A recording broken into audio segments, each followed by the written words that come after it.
Assalamualaikum warahmatullahi wabarakatuh. Perkenalkan saya Faris Syadani, mahasiswa bimbingan konseling semester 5.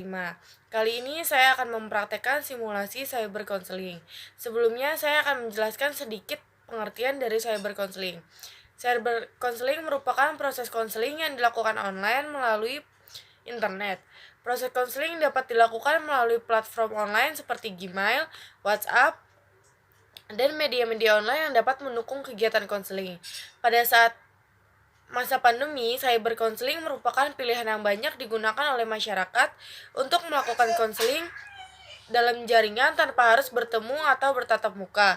Cyber counseling juga dianggap sebagai metode yang paling efektif pada masa pandemi. Cyber counseling dapat membantu masyarakat dalam mengentaskan atau menyelesaikan masalahnya tanpa tatap muka atau bertemu secara langsung. Dari video ini, saya melakukan simulasi praktek konseling melalui voice note WA. Setelah ini, saya akan menunjukkan videonya. Nah, sebelumnya klien mengirimkan pesan di sebuah Gmail untuk menentukan jadwal konseling yang akan dilakukan.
Assalamualaikum, selamat sore. Sebelumnya saya sudah mengirimkan sebuah pesan lewat Gmail untuk melakukan konseling melalui voice note WA, Mbak. Waalaikumsalam warahmatullahi wabarakatuh. Halo, selamat sore. Sebelumnya, perkenalkan nama saya Resa. Saya merupakan konselor yang akan memandu serta membantu Anda dalam sesi konseling saat ini. Oke, baik Mbak Resa. Sebelumnya kenalin nama saya Robiansyah. Baik, halo Mas Robi. Kalau boleh tahu, Mas Robi masih sekolah atau sudah kuliah? Untuk saat ini sih alhamdulillah ya Mbak, saya sudah bekerja. Saya seorang karyawan di suatu perusahaan swasta, Mbak. Oh, seperti itu. Jadi Mas Robi saat ini seorang karyawan ya, bekerja. Jika boleh tahu, apa yang Mas Robi harapkan dari proses konseling kita saat ini? Ya kalau saya sih ya Mbak, saya berharap saya itu dapat menyelesaikan masalah serta dapat solusi gitu, dapat jawaban atas kebingungan serta masalah yang saat ini sedang saya rasakan. Baik, jika seperti itu, saya harap pada konseling kali ini saya dapat membantu Mas Robi secara maksimal ya, Mas. Apakah ada kegiatan yang Mas Robi lakukan pada saat libur kerja? Kalau untuk saat libur bekerja sih, saya manfaatin waktu untuk istirahat aja sih Mbak di rumah. Oh, jadi kalau libur kerja, Mas Robi istirahat ya di rumah. Sekarang gimana nih kabarnya Mas Robi? Jadi kalau untuk saat ini sih saya kayak ngerasa kurang baik gitu ya Mbak. Karena saya ini nggak bisa nih nemuin solusi dari masalah yang saya hadapi nih. Jadi saya kayak sering kali ngerasa stres gitu kan. Tapi saya juga nggak tahu harus ceritanya ke siapa, ngadunya ke siapa, curhatnya ke siapa gitu. Karena saya takut nih nanti masalah saya itu diketahui sama orang banyak kayak gitu. Nah kemudian teman saya sih nyaraninnya itu buat konseling sama orang yang profesional gitu kan, yang bisa ngebantu nyelesain permasalahan saya. Nah saya sih disaraninnya buat menghubungi Mbak itu. Nah saya itu makanya itu saya coba menghubungi Mbak, orang yang disarankan oleh teman saya. Mudah-mudahan aja saya dapat solusi terbaik nih dari Mbaknya. Baik, Mas Robi. Jika seperti itu, terima kasih sudah mau bercerita serta melakukan konseling dengan saya. Menurut saya, keputusan dan saran dari teman Mas Robi sangat tepat karena saya sebagai konselor akan memberikan layanan konseling kepada individu atau kelompok yang membutuhkan dan ingin menyelesaikan atau mengentaskan permasalahannya. Sebelumnya, saya akan menjelaskan mengenai cara-cara pelayanan konseling yang akan kita lakukan. Kegiatan ini akan diawali dengan mengisi data yang saya butuhkan serta akan mencatat ringkasan dari permasalahan yang Mas Robi alami. Mas Robi nggak usah khawatir karena data yang sudah diisi dan tercatat hanya diperlukan untuk proses konseling saja, serta hanya diketahui oleh saya selaku konselor yang akan membimbing proses konseling oleh Mas Robi. Mas Robi tidak perlu takut data tersebut akan diketahui orang lain. Jika Mas Robi setuju, bersedia dan ingin tetap melanjutkan konseling, maka kita akan menyusun kontrak pertemuan. Apakah Mas Robi pernah melakukan konseling sebelumnya? Oke deh Mbak, baik saya setuju. Tapi sebelumnya saya belum pernah melakukan konseling kayak gini Mbak. Baik, jika seperti itu, karena ini merupakan pertemuan pertama kita ya, dalam proses konseling. Proses ini akan dilakukan selama 30 menit ke depan melalui voice note WA ya Mas Robi. Jika Mas Robi keberatan terkait dengan waktu yang sudah ditetapkan, maka kita akan menyesuaikan dengan kebutuhan yang dibutuhkan oleh Mas Robi. Bagaimana Mas Robi? Apakah setuju? Oke deh Mbak, baik saya setuju untuk melakukan semua prosesnya. Alhamdulillah jika seperti itu. Nah, selanjutnya apakah Mas Robi dapat menceritakan tentang permasalahan yang sedang Mas Robi alami nih, atau yang Mas Robi lagi rasain sekarang? Boleh diceritakan? Jadi begini loh Mbak, saya tuh kayak ngerasa bingung gitu ya di kantor. Karena jabatan saya nih di kantor tidak bisa meningkat gitu, stuck di situ-situ aja. Karena pendidikan saya yang cuman lulusan SMA ya kan. Syarat buat naik jabatan di kantor saya ini cukup bikin saya kepikiran gitu, bikin saya bingung dan masalah bagi saya sendiri. Jadi kalau saya pengen naik jabatan, maka saya ini harus mempunyai gelar minimal S1 kayak gitu, Mbak.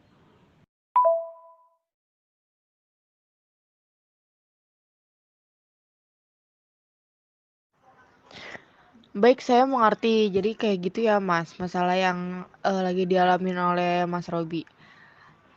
Saya paham kok Mas Robi bingung eh, sama masalah Mas Robi. Nah, boleh Mas Robi selesaikan dan ceritakan masalah yang sedang dialami oleh Mas Robi. Di sini saya sebagai konselor akan membantu Mas Robi. Kemudian kita akan mencari solusi dan mengentaskan permasalahan yang Mas Robi hadapi secara bersama. Nah, apa sih masalah yang benar-benar bikin Mas Robi tuh sekarang jadi ngerasa bingung banget?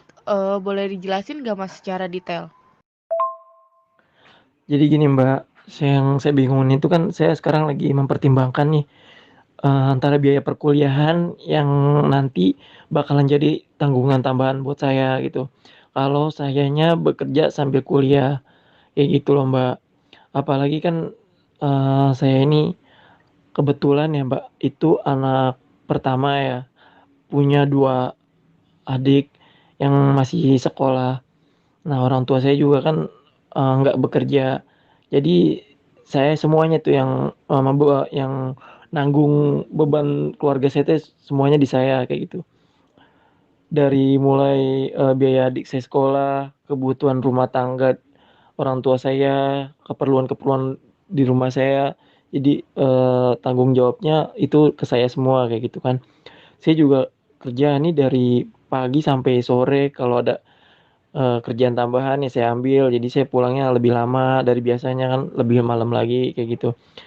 Jadi saya bingung aja, Mbak, gimana nih saya, buat ngatur waktu saya kalau misalkan, saya ini jadi kuliah kayak gitu. Saya juga bingung dalam mempertimbangkan, apa sih namanya, saya akan berkuliah atau enggaknya gitu, karena terkait biaya yang sepertinya nggak cukup kayak gitu loh, Mbak. Kalau boleh tahu kenapa orang tua Mas Robi tidak bekerja? Orang tua saya itu udah tua loh, Mbak. Jadi kayak udah nggak sanggup gitu buat ngelakuin aktivitas yang berat-berat, Mbak, apalagi kan buat bekerja kayak gitu. Oh, seperti itu ya. Kemudian apakah Mas Robi sering bertemu atau bermain dengan teman-teman Mas Robi? Kalau buat bermain ya sama teman-teman kayaknya udah jarang sih ya, Mbak, udah hampir nggak pernah malah. Karena, waktu saya ini udah habis buat kerja aja kayak gitu. Baik, apakah Mas Robi pernah berdiskusi atau ngobrol sama orang tua Mas Robi tentang masalah yang lagi Mas Robi alamin nih, kan itu juga menyangkut keluarga ya Mas Robi? Pernah, Mbak, pernah, tapi, gimana ya, orang tua saya tuh kayak nggak bisa ngasih solusi yang terbaik gitu, Mbak, nggak bisa ngasih jalan keluar ke saya, kayak gitu. Jadi, sayanya jadi bingung sendiri gitu. Bahkan gimana ya, orang tua saya aja bilang kalau misalkan saya bekerja sambil kuliah ya, orang tua saya tuh takut kuliah saya nanti ganggu pekerjaan, kayak gitu. Sehingga saya nggak fokus dalam bekerja, nggak fokus nyari duitnya, kayak gitu, Mbak. Oh, seperti itu ya Mas Robi. Baik, saya sudah paham sama masalah yang lagi Mas Robi alamin ini, dan saya juga bisa ngerasain ya. Nah, biasanya kalau habis pulang kerja itu Mas Robi melakukan kegiatan apa? Ya biasanya sih paling kalau misalkan saya pulang kerja ya, Mbak, saya tuh biasanya, langsung nonton TV kayak gitu sambil nunggu sholat isya. Habis itu saya buka handphone sebentar, buka grup WhatsApp kantor, baru saya tidur gitu Mbak. Baik, dari cerita yang sudah dipaparkan oleh Mas Robi, saya mengerti permasalahan Mas Robi. Jadi intinya Mas Robi ingin naik jabatan di kantor tetapi terkendala dengan pendidikan. Kemudian jika sambil berkuliah, Mas Robi bingung dengan biaya yang akan dikeluarkan dan waktu yang takut mengganggu pekerjaan Mas Robi. Apa benar Mas Robi? Iya Mbak, bener banget kayak gitu. Intinya pokoknya seperti itu deh pokoknya yang tadi Mbak paparkan. Baik, dari cerita yang sudah Mas Robi sampaikan, saran saya yaitu Mas Robi dapat mengambil perkuliahan di kelas karyawan. Biasanya kelas karyawan mempunyai dua pilihan waktu ya Mas. Ada yang kuliah setiap hari Senin sampai Jumat di waktu sore atau malam. Ada juga kuliah yang hanya di hari weekend seperti Jumat sampai Minggu atau Sabtu Minggu saja.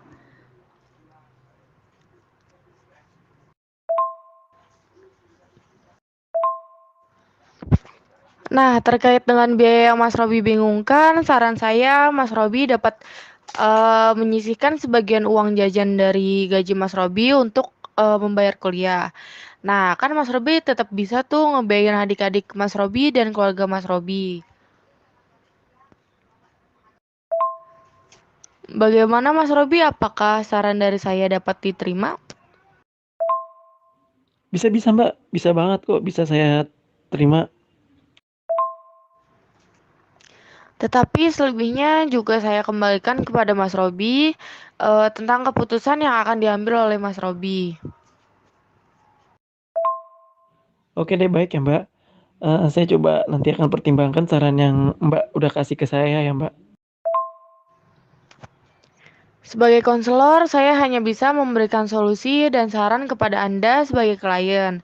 Nah, untuk memutuskan apa yang Anda lakukan oleh klien, itu bukan ranah saya.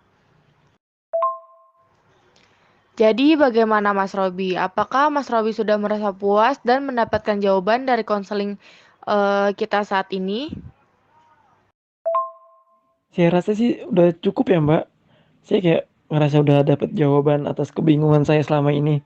Saya juga kayak ngerasa udah terbantu banget dengan konseling ini. Jadi terima kasih banyak buat Mbak Reza karena udah mau memberikan saran dan masukan kepada saya.